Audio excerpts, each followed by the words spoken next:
They thought he was just some quiet old rancher, easy to push around, just another outsider who didn't know how things worked in their perfectly trimmed little kingdom. But when they burned down his barn over some made-up HOA dispute, they had no idea they'd just picked a fight with the man who signs off on every land grant in the entire state. Yeah, that happened. Leo Márquez wasn't born into ranching. He was a land policy analyst, the type who lived behind paperwork, not fences. But when his grandfather passed and left him a 15-acre stretch of Colorado soil, including a spring that was sacred to the native tribes, Leo figured it was time to reconnect with his roots.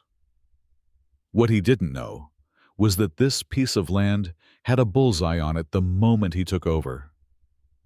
3 days after he moved in, an SUV pulled up, black, polished, logo shining like arrogance itself. Out stepped Helena Crandall, president of the Pine Ridge HOA. In heels too clean for the countryside, Mr.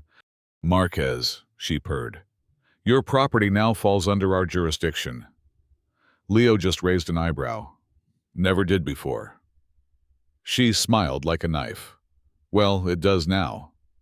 Turns out, Helena's daddy once tried and failed to buy the spring rights from Leo's grandfather decades ago. Grudge much? Yeah.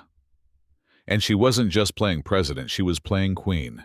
Within a week, they were ripping up his fence. Then came the fines. Then, one morning, Leo woke up to the sound of bulldozers. By afternoon, a drainage trench had carved straight through his pasture. And by nightfall, his family barn, built by hand, beam by beam, was up in flames. The fire department showed up late. Helena showed up on cue. What a tragedy, she said, crocodile tears glinting under the porch light. If your property had met safety code, perhaps this could have been avoided. That was the moment something shifted in Leo. See, Leo wasn't just a guy with a title. He was the guy behind the land grant renewal system. The paper trail ran through him. And guess whose HOA was up for review? You guessed it. Pine Ridge. He called in favors, dug into archives, and found everything: falsified maps, destroyed wetlands, surveillance footage, and hush money straight from the mayor's pocket. But the twist: a low-level inspector named Josh Turner, young guy, quiet, always followed Helena's orders until he didn't. One day, Leo caught him snapping photos of illegal construction. This ain't right, Josh muttered.